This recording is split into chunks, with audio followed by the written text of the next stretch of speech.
On the morning of February 28, 2026, the geopolitical map of the Middle East was violently redrawn. In a matter of hours, a joint military offensive of unprecedented scale shattered the region's security architecture. The United States called it Operation Epic Fury. The Israel Defense Forces called it Roaring Lion. But to the rest of the world, it was the beginning of the 2026 Iran war. This wasn't a localized skirmish or a targeted drone strike. It was a systematic decapitation of the Iranian state.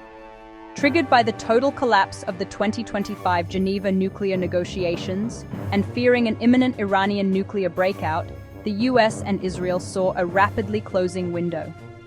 In the first 12 hours alone, the coalition struck nearly 900 sites, deploying $5.6 billion in munitions, and they achieved their primary objective, the sudden, violent assassination of Supreme Leader Ayatollah Ali Khamenei, alongside dozens of senior military and political figures deeply buried in bunkers across Tehran. Today, we are looking at the fallout of this massive intervention. We will break down how a targeted decapitation strike morphed into a regional firestorm, triggered the most severe disruption to global maritime trade in 50 years, and forced the world to ask, what happens when the global economy becomes a battlefield? To understand the current crisis, we have to look inside Tehran. The death of Supreme Leader Ali Khamenei left a massive power vacuum, triggering an immediate and highly controversial transition. On March 8th, the Assembly of Experts announced their new Supreme Leader, Mojtaba Khamenei, the late leader's second son. This was a shock to the system. It marked the first instance of dynastic succession in the history of the Islamic Republic, fundamentally violating the anti-hereditary foundations of the 1979 revolution. Because he lacks traditional clerical seniority, Mojtaba's power relies entirely on a robust, hardline security network, the Islamic Revolutionary Guard Corps, or IRGC, and the Ministry of Intelligence. In his first broadcast on March 12th, Mojtaba vowed to maintain a stranglehold on the Strait of Hormuz. Yet he hasn't been seen in public. Some intelligence observers say he is living in a state of occultation to ensure his survival. This has fractured the Iranian government. The civilian leadership, led by President Masoud Pezeshkian, tried to de-escalate. On March 7th, Pezeshkian publicly apologized to Gulf neighbors for Iranian retaliatory strikes. The response from the IRGC was swift and brutal. Hardline figures immediately rebuked the president, declaring that any nation hosting U.S. bases is a legitimate target. Pezeshkian was forced into a humiliating public retraction. Today, the civilian government is a facade. Pezeshkian now appears in a Zelensky-style military uniform, signaling total submission to the IRGC. Iran is no longer a clerical state. It is a military junta fighting for its survival, and its primary strategy is dragging the rest of the region into the fire. With its senior command wiped out and conventional air defenses degraded, the IRGC decentralized its power, handing control to lower-level commanders to execute Operation True Promise 4. Their strategy? High-cost, asymmetric retaliation against U.S. hubs and regional partners. The Gulf Cooperation Council states are bearing the brunt of this fury. In the UAE, dozens of drones and ballistic missiles were intercepted over Abu Dhabi in a single day. A successful drone strike on the Ruwais industrial complex forced the shutdown of the region's largest oil facility. In Kuwait, an early strike on Camp Arifjan killed 6 U.S. service members. In Bahrain, drones struck fuel storage at the international airport, sending plumes of smoke over Manama. And in Saudi Arabia, waves of drones targeted the Sheba oil field deep in the empty quarter. Simultaneously, the Axis of Resistance opened a northern front. Hezbollah launched its heaviest barrages into northern Israel, claiming 29 separate attacks on March 10th alone. This forced the IDF to push ground troops into southern Lebanon to secure the border. This is the grim reality of modern warfare. Iran is utilizing $20,000 Shahed-style drones to continuously harass multi-billion-dollar infrastructure. The Axis of Resistance is testing the absolute limits of US and Gulf interceptor stockpiles, creating a multi-theater war of attrition. But the most devastating weapon in Iran's arsenal isn't a missile. It's geography. On March 2nd, the Strait of Hormuz was effectively closed. This is a vital artery that carries 20% of the world's oil and liquefied natural gas.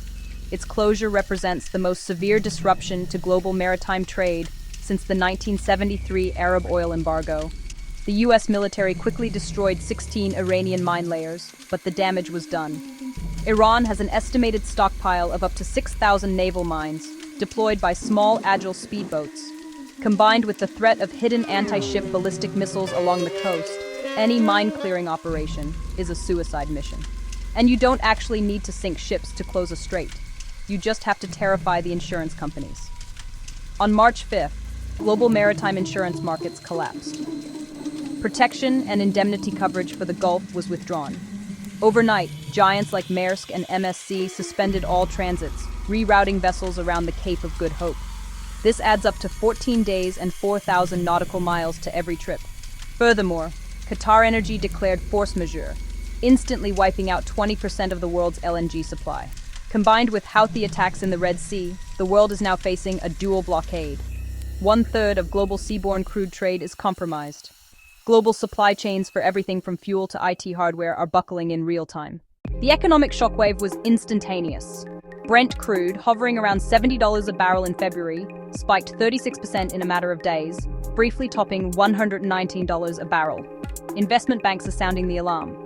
Goldman Sachs warns that if Hormuz remains closed for just 5 weeks, the world faces structural 100-plus oil. To stop the bleeding, the International Energy Agency ordered a record release of 400 million barrels from global strategic reserves, 172 million from the US alone. But do the math. This massive release only covers about 20% of the volume lost through Hormuz. It buys the world roughly 97 days. It is a band-aid on a gunshot wound. The contagion is spreading across sectors. Aviation hubs are burning through their 2 to 4 week jet fuel reserves.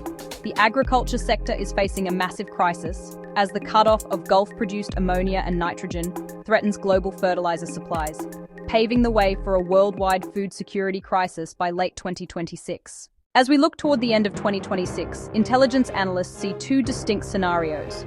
Scenario 1 is de-escalation through regime collapse. The relentless US and Israeli bombardment, combined with internal popular uprisings and the crippling cost of the war, shatters the Iranian state. Pragmatic factions or a transitional government seize power, sue for peace, and allow European-led fleets to clear the mines. Oil normalizes back to the $60–70 range, and the Middle East enters a fragile, pro-Western reconstruction phase. Scenario 2 is the garrison state. Mujtaba Khamenei and the IRGC successfully crush internal dissent. The conflict devolves into a grueling, permanent war of attrition. The Strait of Hormuz remains unnavigable. Decentralized drone cells constantly harass the Gulf. Oil prices lock in above $90 a barrel, sparking devastating global inflation and plunging energy-dependent nations into deep recession.